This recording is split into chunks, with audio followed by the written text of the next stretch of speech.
sarap. Malamig-lamig na yung hangin. Pasko na! Mura dito. Tignan nyo tong ano. Pumunta na kayo dito sa amin. Last week, nag-birthday ito si Ate Marie. 30! Daming magagandang shoes. Mas mura talaga dito sa may kana Ate Marie. Tingnan nyo naman tong sandals na to.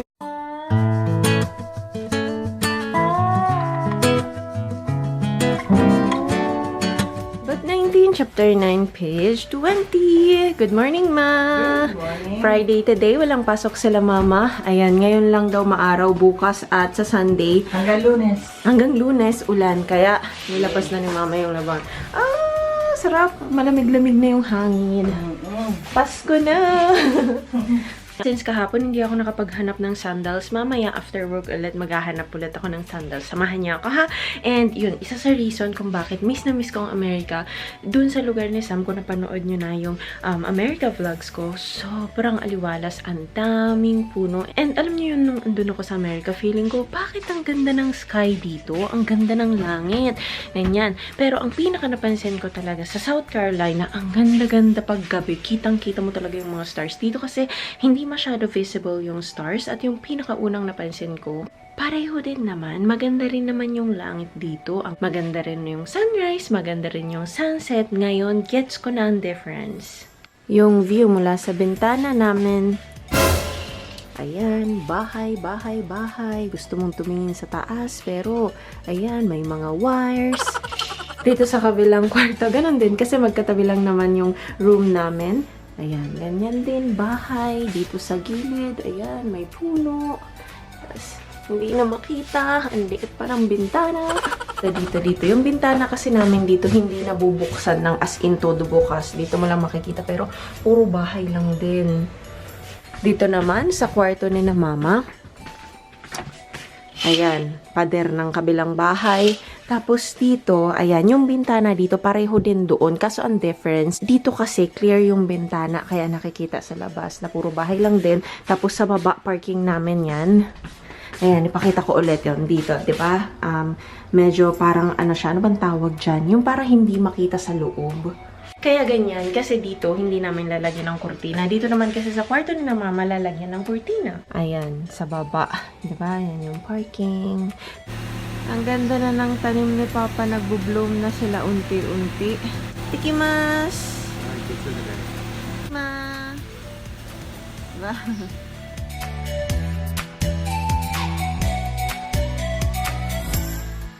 Sana madaming sale. Ay, ano to? Iron Man. Oh my God! Ang cute! Showcase!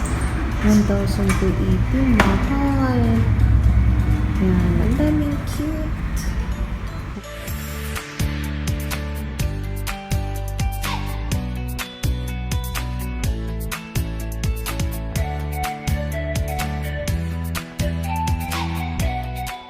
Ito naman sa kabila. Pero mas maganda talaga yun.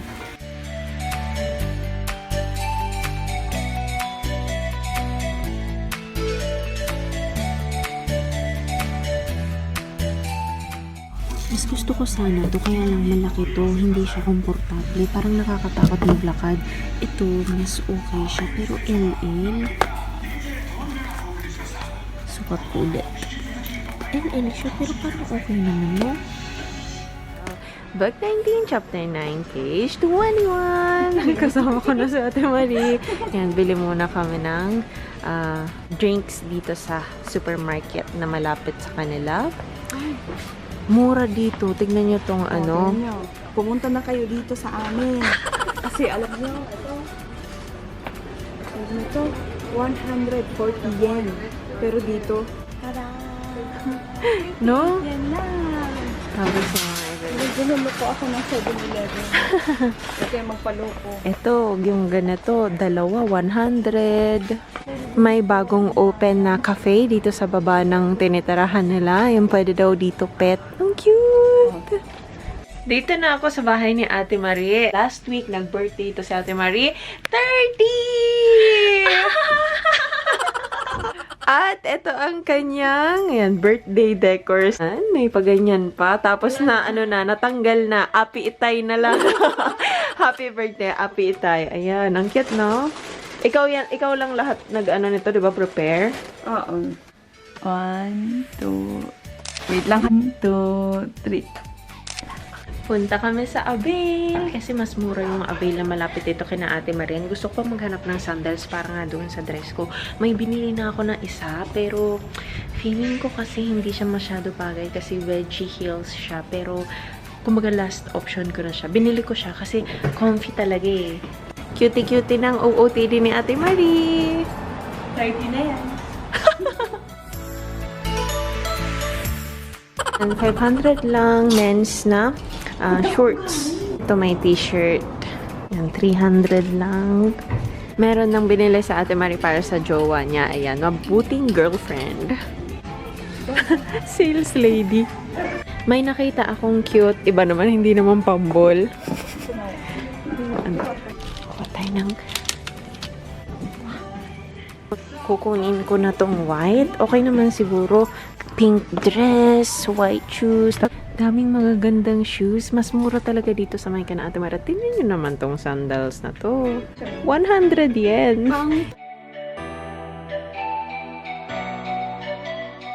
Ayan yung binili namin na Ate Marie. 300 yen lang yan last year. Nag-sale ngayon. Ayan, 1,980. Pupunta naman ako kay Sam. Asa na si Ate Marie? Ay, hindi ko na makita sa Ate Marie. Okay, diretso na ako sa car. Bye! Bye-bye! Hi, babe! Hello. Ito na yung dress na isusuot ko. Nalagay na kami ng decor dyan. Ito, natapos na namin tong hipan. Tulong kami. Ayan, cute. Nalagay na namin, pero parang kulang pa. Dito, maganda. Hindi ko in-expect na ito, ganyan siya kaganda. Yan yung 4 meters, kaya yan, mahaba. Tapos, ito, ang cute din niya. Tapos, sakto pa, nasa may labasan ng hangin ng aircon, kaya galaw siya ng galaw. And dito, ayan, wall stickers. Kaya lang, iba kasi yung inisip ko sa ginawa ni Sam. Ang ginawa ni Sam, nilagay niya dyan yung mga stickers. Ang inisip ko kasi, dito yan i-decorate. Kaya ito, nilagay ko sa masyadong mataas. Pero okay lang din. Next time, bibili na lang ako. And itong spider web. Yan, ganda. And yun, parang kawawa din siya doon. Kasi ang inisip ko din yan, ilalagay dito. Pero okay din siya doon. So, bibili ako ng isa pa dito. Tapos, hanap siguro ako dito ng Happy Halloween, something. Mula nang idikit, dapat pala 1 hour pa bago sabitan. Kaya hindi pa namin masasabit ngayon. Magsisend na lang siya ng picture. Donkey time!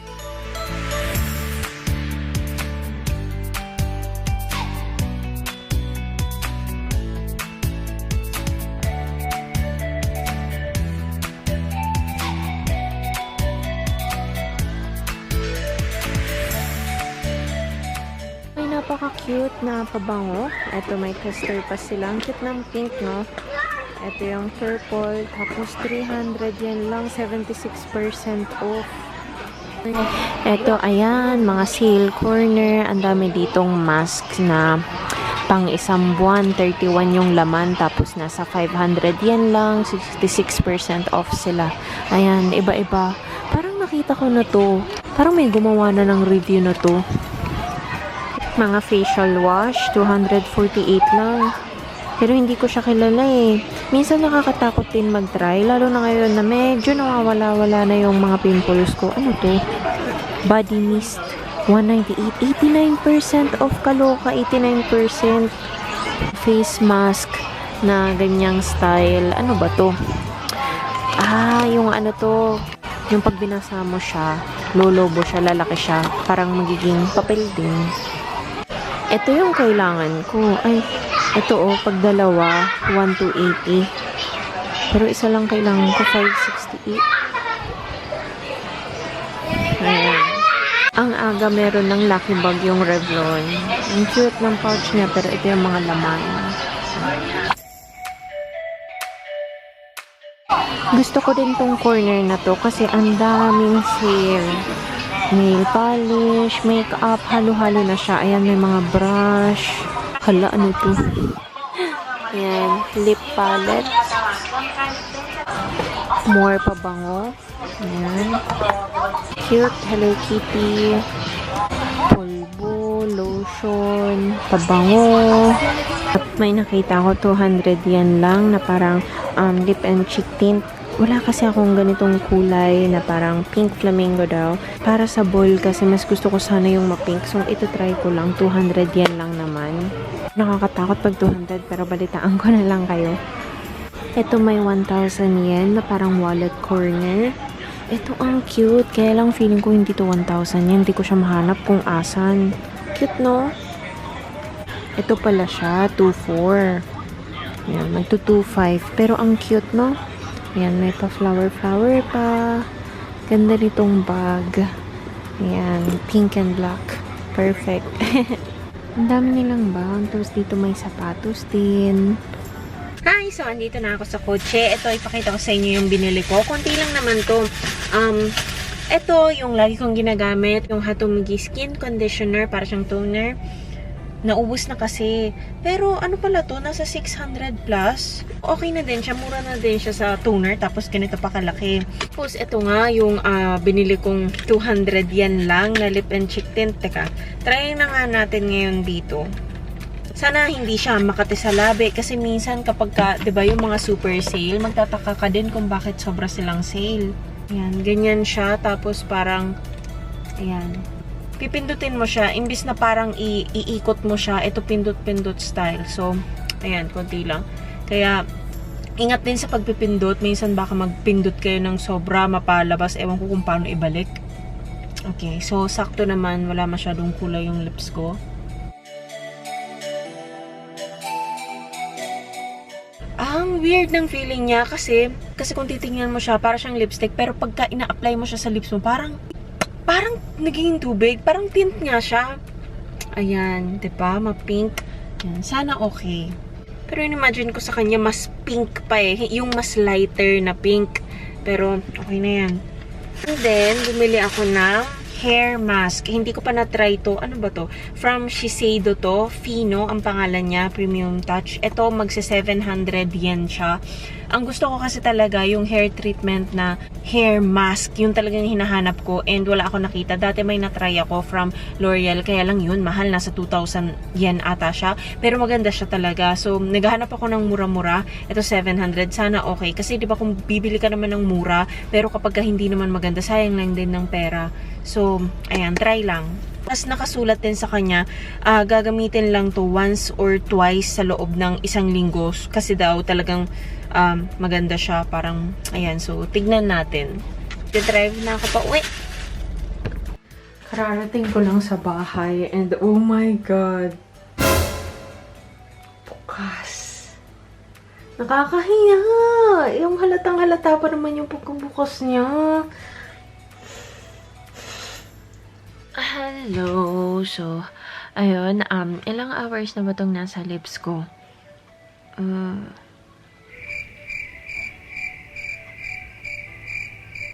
hours. Tapos, ayun, kumain na ako, uminom. Pero, meron siyang kahit konti. Yung parang mas nagmumukha lang siyang natural pink, ganun. Pero yung napansin ko kanina, unang apply ko, medyo malagkit siya. So, sa mga taong ayaw sa lagkit feeling, nako, this is not the product for you. Tapos, wala siyang amoy. Mas prefer ko yung may amoy, pero okay lang din naman na wala. Pero yung pinaka-concern ko talaga, yung medyo malagkit siya. Nung una, gusto ko yung kulay niya. Kasi yung ganito, yung parang, yung natira dito lang, yung sa mga inner part na wala. Parang ayoko nung ganun. Kasi yung mga gilid ng labi ko, ayan, yung mga medyo dark yung kulay niya. So, ayun, maraming salamat sa panonood, guys. Ito na ang Japanese lesson time. Japanese lesson time. In Japanese, yesterday is kino. Kino. Today is kyo. Kyo. And tomorrow is ashita. Ashita. Thanks for watching, everyone.